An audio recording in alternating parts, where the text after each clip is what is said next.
¿Qué tal amigos de RPC Radio? Continuamos con este especial de aniversario. Son 74 años de la emisora líder en información, en deportes, en entretenimiento. Lo celebramos con nuestras voces de oro. Una de estas voces es la de Hugo Enrique Famanía. ¿Qué tal? Gracias por estar con nosotros. Pues ese vestido de voces de oro me queda grande. No.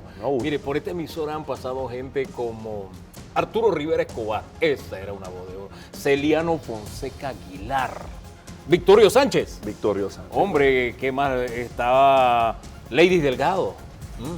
Omaira de León, Watson. O sea, estas son voces de oro. Pero de todo el quilataje. Hablemos un poco de la historia de Hugo Famanía para ver si en esa historia llega a ese nivel de los personajes que han pasado por RPC Radio y nos cuenta cómo fue su llegada a esta radioestación. Bueno, fíjate, la primera propuesta para venir a RPC Radio, cuando la radio era la reina de verdad y marcaba la agenda noticiosa en el país, mañana a mañana, me llamó en el año 1990 Fernando Eleta Casanova y le dije que no, a medio año, 1990. Porque yo tenía un acuerdo con La Exitosa, muy bueno a propósito. Y cuando se enteraron que me llamó Fernandito, me mejoraron la situación. Sí. Pero no me cumplieron todo lo que habían prometido. Así que en diciembre yo llamé a Fernandito. Todavía está en firme. Cuando tú quieras. Venga. Le dije, dame hasta el 1 de enero. Y el 1 de enero del 91 entré a RPC Radio. ¿Cómo fueron esos inicios? Ya cuando aceptó esa propuesta, ¿cómo fueron esos inicios en RPC Radio? ¿Cambió algo en relación a lo que hacía en Exitosa, por ejemplo? Sí, yo llegué a un momento en que Fernando Eleta Casanova tenía entre ceja y ceja, porque él era un enamorado de la radio y estaba innovando. Y él quería cambiar la radio que se había heredado de los años 80, de los años 70. Era una buena radio, pero digamos que RPC llevaba el peso ya de la vejentud, por decirlo de alguna forma. Utilizaba un esquema de noticias que era, imagínate, a las 7 de la mañana, que era la hora pico de noticias en radio en ese tiempo. Nosotros llevábamos una presentación de 15 minutos que se llamaba La Voz de los Estados Unidos de América. Wow. O sea, a la mejor hora nosotros teníamos un espacio que no necesariamente, sí, era internacional, no necesariamente encajaba en lo que el radioescucha necesitaba ya para esos tiempos. Acuérdate, estábamos entrando en una época democrática, había una inmediatez que ya era marcada por las entrevistas telefónicas, etcétera, y él quería entrar en ese mundo. La pauta, ¿no? Sí, y contrató para esa época una serie de muchachitos como Atenónes Rodríguez,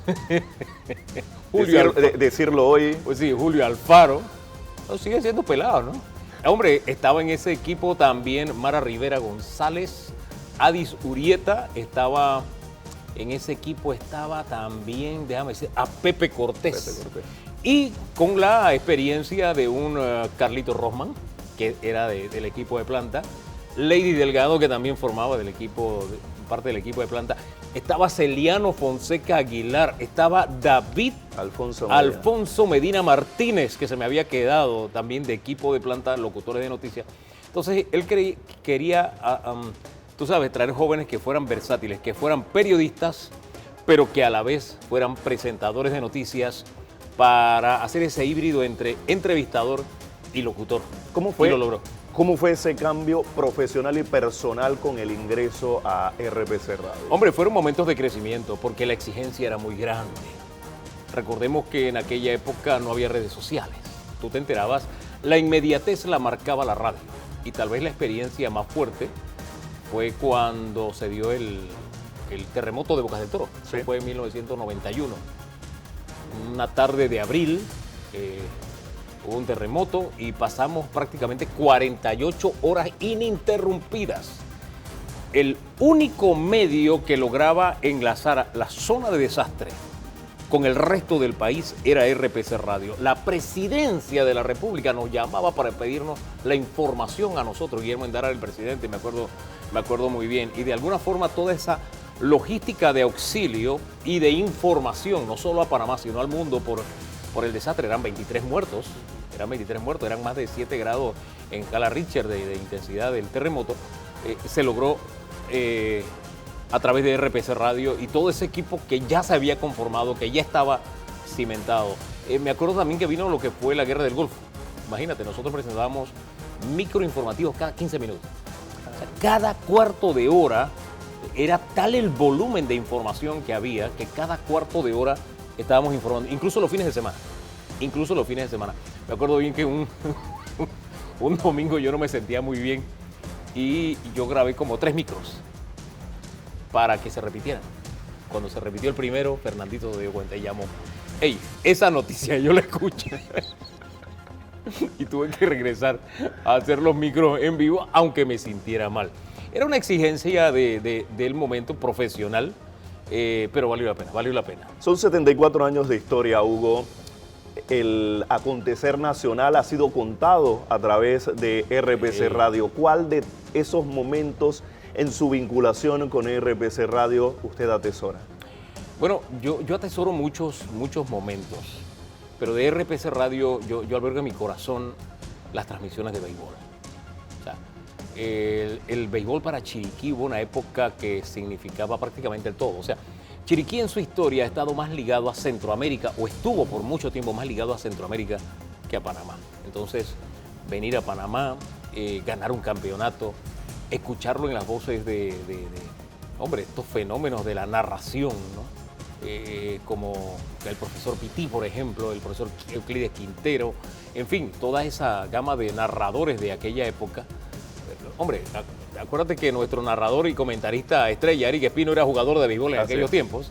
No, eso yo lo atesoro. No eran noticias, pero había algo especial, había una magia cuando sonaban esas campanitas y el gigante transmitía. Esos fueron tiempos. La cercanía de este trabajo periodístico, la cercanía de la radio con la audiencia, con la población, ¿qué ha significado en la carrera de Hugo Famanía? Mira, esa proximidad con la gente era tan pero tan cercana que recuerdo que en el año 91, diciembre, si la memoria no me es infiel, hubo una batahola por asuntos políticos, cosas raras, ¿no? Y se rompió la alianza entre PDC, en aquel entonces, hoy PP, y el presidente Endara. Él acusó al PDC de un intento de golpe de Estado, qué sé yo. Entonces, ubícate, en esa época no había celulares. Así que, y ahí al ladito en la presidencia vivía gente. No es como ahora que son oficinas y oficinas, ¿no? Ahí casi una ciudadela, no. Ahí vivían personas. Y yo me metí donde una vecina de la presidencia, ahí al ladito, para transmitir la conferencia de prensa que estaba en el salón, amarillo de la presidencia de la República. Pero era gente que tú le tocabas y le hablabas, tú le hablabas de que Hugo Famanía. Entonces, RPC, mira que necesito transmitir, necesitas el teléfono.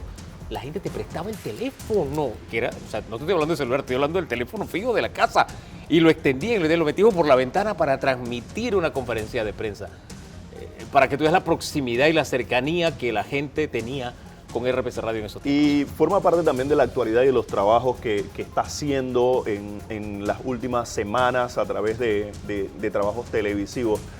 Pero en ese entonces, y sobre todo por la radio, ¿cómo ha impactado su vida el sentir de las personas, las penurias que pueden pasar por una situación particular? ¿Qué transmisión le llegó más a usted en esos años en RPC Radio? Hombre, qué decirte, yo creo que la reversión del Canal de Panamá fue un momento histórico en que muchos panameños lloramos de emoción. Muchos panameños lloramos de emoción. Y RPC Radio mantuvo esa tónica de llorar con la gente. Porque la radio no puede ser artificial, tiene que ser humana. Y ese giro se dio precisamente en los años 90, porque te insisto, nosotros teníamos una radio en RPC un poquito acartonada, muy formal, muy la hora, muy la noticia, ahí dio un giro. Y ese cambio se ha mantenido a lo largo de los años. Yo los escucho en la madrugada, en la mesa de periodistas, y me digo, es exactamente aquello que hacíamos. Ubicarnos en el pellejo de la gente, en su vivencia, en si el tranque, en si que la comida aumentó de precio, qué sé yo. Esas vivencias, creo que transmitirla en el idioma de la gente es lo que ha mantenido vigente a RPC Radio a través de los años. Hugo Famanía, cuando usted llega a un supermercado, cuando usted llega a una reunión familiar, su voz es identificada y bueno, ahora con su presencia en televisión ya desde hace varios años, le llega a las personas, quieren conversar con Hugo Famanía sobre el acontecer nacional. Pero mira, la voz sigue siendo un sello. Exacto. Es decir, tú entras a un lugar y cuando hablas la gente se voltea y dice, Hugo Famanía. Ese es el sello de la radio y la magia de la radio. Es que incluso antes, por lo general los periodistas de televisión, pasábamos una época en radio para ir a la televisión. Eso daba ciertas ventajas. Hombre, hace unos días en la transmisión de la elección del partido panameñista, sí, usted estaba transmitiendo.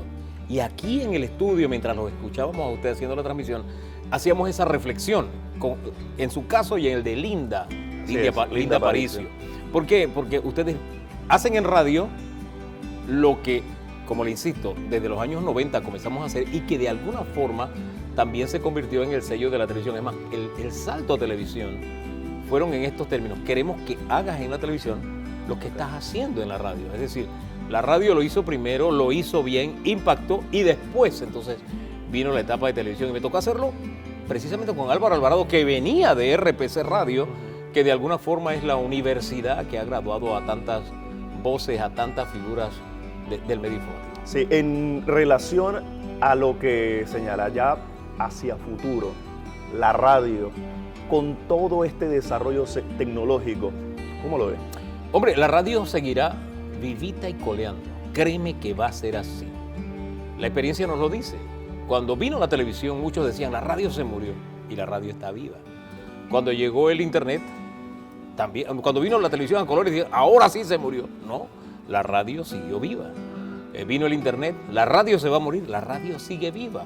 Es más, digamos que la radio ha entrado en una etapa digital y se ha convertido en una herramienta, lo digital se ha convertido en una herramienta para la radio. ¿Por qué? Porque la radio tiene ese yo no sé qué, que te muestra cercanía, ¿no?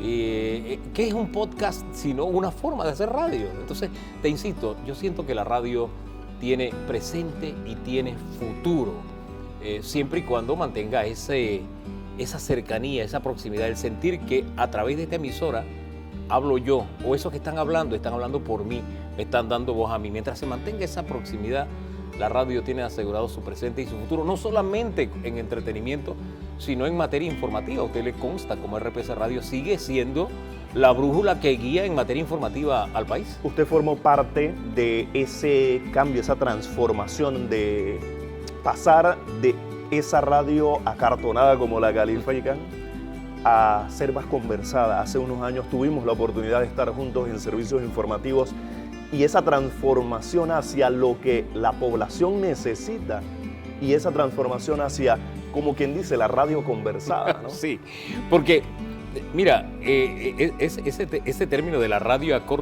acartonada, esa era la radio que, digamos que de alguna forma tenía un formato ceremonial. Sí, era muy ceremonial. Eran aquellas voces engoladas, casi como las radionovelas, qué sé yo, ¿no? Noticias también tenían que ser esas voces fuertes, qué sé yo. Pero ya de pronto nos comenzamos a tomar el café con la gente. Así es. En la mañana. De pronto comenzamos a contarle lo que había pasado en el día, cuando usted está regresando a la casa. Ya entonces te presenta dos escenarios diferentes, el que viene en la tarde. El análisis inmediato. El análisis inmediato, ese fue otro detalle también que sumamos. Antes, análisis, opinión en la radio era muy difícil. El acartonamiento era, somos un noticiero, nosotros solamente leemos noticias, damos la hora, leemos la noticia, no había entrevistas. Pero ahora no, ahora la noticia se va contando sola con las protagonistas a través de la radio y el análisis también. O sea, la capacidad de ponerla en perspectiva son elementos que le dan una vigencia y una frescura a la radio como nadie tiene. ¿Las redes sociales son enemigos o aliados de la radio? Yo creo que son una herramienta que se puede usar bien y se usa bien en el caso de RPC Radio. Es más, las redes sociales de alguna forma, para algunos, marcó en algún momento, se acabó el periodismo y no es así. Porque el periodismo no solamente es una profesión, sino que también es una serie de valores acumulados para el ejercicio de una profesión. Entre otros valores, entre muchos que se puede mencionar, está el de la responsabilidad. En las redes sociales son por su naturaleza irresponsables. Entonces, tú puedes leer lo que tú quieras, buscar lo que tú quieras en las redes, pero ¿dónde terminas? En un medio formal, porque tú necesitas que alguien esté detrás de esa noticia. Sí hay periodistas que de alguna forma en las redes sociales marcan una pauta, pero no han sustituido, y es difícil que se pueda sustituir a un medio, porque un medio no es Edwin, es un equipo que está trabajando alrededor de Edwin. No es Hugo, es un equipo que trabaja alrededor de Hugo, con Hugo, y que al final tiene una voz que cuenta las noticias. Entonces, creo que ese trabajo en equipo, esos valores que conllevan el ejercicio del buen periodismo son los que le dan la vigencia al periodismo radial, en este caso, a pesar de la inmediatez que pueden representar las redes sociales. Sí, y hablando un poco de ese trabajo en equipo, y hay quienes dicen, no se gana, pero se goza. Su momento favorito en ese pasar por RPC Radio, en la radio, que ha tenido y que lo ha marcado en ese trabajo, esa responsabilidad sobre todo que se tiene que tener en esta profesión. Por ahí atrás alguien hablaba de las fiestas y cómo la radio hace las fiestas así. Eso no ha cambiado. Eso no ha cambiado. La gente de radio siempre ha sido divertida, siempre la pasa bien. No sé, tal vez por ese algo especial. Trabajar en medios escritos es diferente a trabajar en televisión, y trabajar en la radio es muy diferente a trabajar en esos otros dos medios. Y trabajar en redes, el periodismo de redes también es diferente. La gente de la radio tiene algo que la hace diferente. O sea, eso que usted escucha en una Didia Gallardo es lo mismo que usted escucha en una Didia Gallardo fuera de micrófono. Eso es lo que ha hecho la radio humana, que es el ser humano ejerciendo una profesión que le divierte. Yo no creo que en la radio puedan estar los amargados. De verdad que creo que no hay espacio para los amargados. Aunque quién sabe, ¿no? ¿Qué pasa con las nuevas generaciones, por ejemplo, que están más pegadas en las redes sociales? ¿Cómo captarlas? Mira, yo creo, te insisto, que el tema de la responsabilidad siempre es el imán que atrae. Es como los muchachos en casa pueden hacer 1000 cosas, pero al final, ¿dónde regresan? A papá y mamá. Y los medios formales somos eso, dentro de tanta oferta de redes sociales que cambian de nombre, que qué sé yo, donde hay tantos bots, donde hay tanta inteligencia artificial ya andando. Tú necesitas un ser humano, y ese ser humano está ¿dónde? En un medio de comunicación. ¿Y qué medio más cercano y cálido que la radio? Cuando tú viajas del interior, olvídate. ¿Qué tú traes?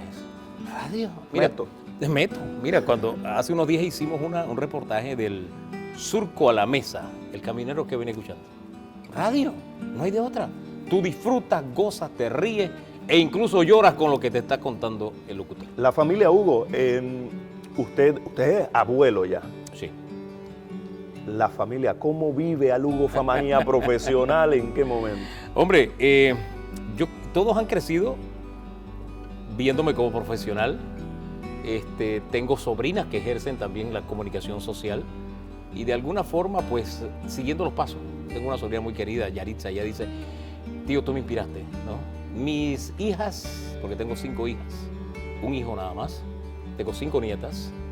De todas ellas, solo hay una nieta que parece que quiere.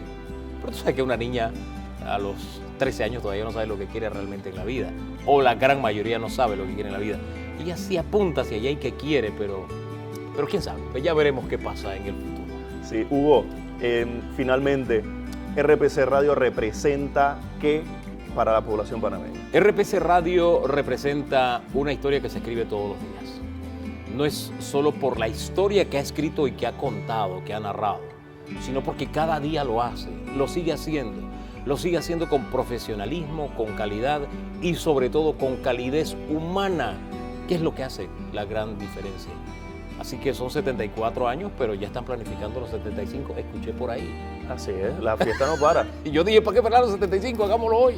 ¿Ah? Gracias, Hugo, gracias por acompañarnos. Gracias a ti, Edwin. Un maestro del periodismo que hemos tenido la oportunidad de trabajar junto a él, de aprender, y siendo una de las voces de oro, lo confirmamos, Hugo. A pesar que al inicio dijo que es una de las voces de oro de RPC Radio, que nos ha acompañado en estos 74 años de historia a través de la radiodifusión panameña, y hoy lo celebramos con este especial La Voz de Oro.